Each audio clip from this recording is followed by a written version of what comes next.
What's going on, YouTube? Boy, ThatGuyNamedJay checking in, man, and checking in again, goddammit. And checking in again, goddammit. I got something I want to talk about. I got some information. So listen, man, you know, I told y'all I work for a small mom and pop company, right? So this creates opportunities and situations where I am able to have more personal conversations with my coworkers. You know, when you work for a bigger company like a Swift, a Stevens, a Prime, etc., etc., etc., a lot of times when you see a coworker with the same company, man, you don't really have much of a conversation with them. It may be a wave, friendly wave, a hire by type situation, but you're not really sitting there and talking in-depthly with that person, because 9 times out of 10 you never see them again, or if you do, it'll be like a year later. Well, with me being with the smaller company, it's only like 5 of us. Really, it's, hold on, me, Tony, Calvin,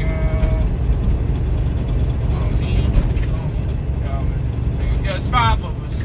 And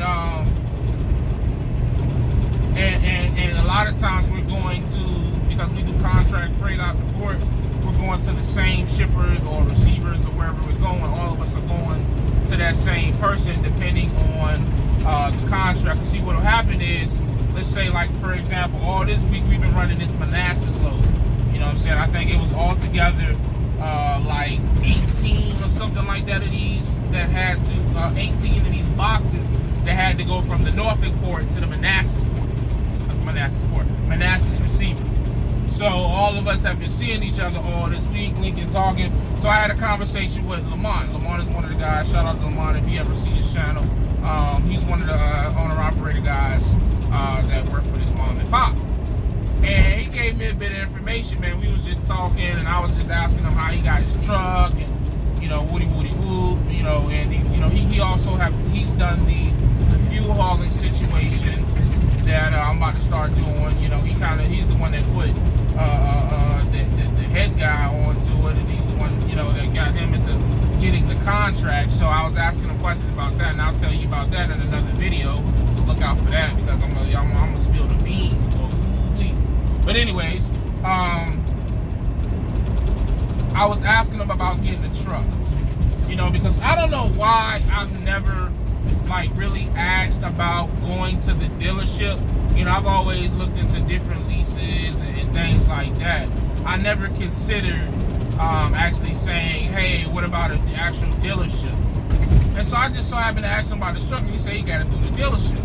And I was like, oh man, I know that joint was hard. You had that perfect credit to get that joint. And he, to my surprise, he told me no. And I'm like, what you mean, dog? He said no. He said, you know, as far as a credit score goes, you can go in there with a 580. And he said, as far as money down, you can go in there with $10,000 put down on the truck. And to me, like, I feel like, you know, maybe this was common knowledge to everyone, but I'm just sitting there thinking to myself, then if that's the case, why are so many people leasing trucks? I mean, but I guess $10,000 is a lot of money. You know what I'm saying? I guess the more I learn and the more money I make, you know, it don't seem like it's a lot of money, but, you know, $10,000 is a lot of money. But if the dealerships are so hard, or not that hard to work with, why do people avoid them like that, you know? And it's just so funny because, you know, I think back to all the old school owner-operators that I've talked to, you know, like a SoCal, and I'm not going to name the other guys, but, you know, they've always said, yo, dealership. Well, go through your bank.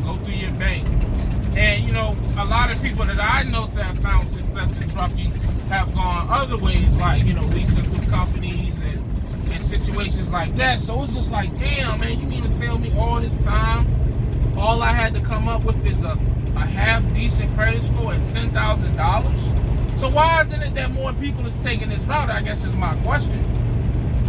Because, I mean, he's paying like $1,400 a month for his truck. And granted, I'm not talking about buying a truck no time soon. You know what I'm saying? Maybe like another year anyways. But anyway, so like he's talking about He's paying 14. He has a 2012 Volvo 780. He says he's paying about $1,400 a month on it, and that's it. And I'm just like, wow, man, that's really good. Like I'm looking at when I was at Swift, man. I had a 2017 Freightliner brand new. I peeled the plastic off of it, and that shit was cute on camera, but off camera, man, I was paying $900, and my fixed cost was like I can't remember, like $950, I think. Let's just say $900 to be nice. 9, 18, 27. I was paying $3,600 in fixed costs a month on that truck. $3,600. That shit is crazy. Here he is. This guy's paying he's paying less than half of what I was paying. You know what I'm saying? And of course, he has more freedom. He can do whatever he wants with his truck. You know what I'm saying? He's not restricted to he doesn't have to ask permission to haul any type of freight. He can move wherever he pleases. So it's like, why don't more people go that route? Or is it that more people are going that route and they just not making videos about that shit? Because everybody I see that owns a truck, I mean, they pretty much paid that shit off through a lease. Like Woody, Be Smooth, they both paid trucks off the Prime. You know, I'm talking about like your first truck. I'm not talking about guys who have fleets and have went through all these different. I'm talking about everybody that I know, for the most part, who got their first truck, got that shit through was a lease. They started off with a mega carrier lease or a quality lease, and that's what they did. But I don't know too many people who are going through these dealerships. So I'm just trying to figure out, what is it that I'm missing? Somebody please explain something to me in the comments, man. Like, I don't understand. Like, and then on top of that, how much does your job history affect that? You know, how much does your where you stay, like, you know what I'm saying? Just like, is it like a regular credit check type situation, or do they just approve any type of credit? Because I mean, the way Lamont was talking, man, he made me feel like I could go in there, you know, with 10,000 to 600 credit score, and it don't matter what anything else look like, they would approve me. I mean, is it like with a car, like a personal vehicle, where you'll just have a high ass interest rate? I'm just, you know, so I'm just trying to get some information, man. I'm just trying to, you know, trying to put out some content that actually matters, man, because we be out on here talking about a bunch of nothing, and it's about time we start asking questions that really can benefit some people and help them, you know, make more money and spend less of it. You know what I'm saying? Like, we be up here glorifying certain things that really shouldn't be glorified. I'm not gonna get into the specifics of that because I just don't feel like offending nobody today. You know what I'm saying? I'm trying to be the nice guy now, but you know, it's just a lot of stuff that goes around on YouTube. Like, it's bullshit. Like, to be honest, it's bullshit. Please don't cut me off.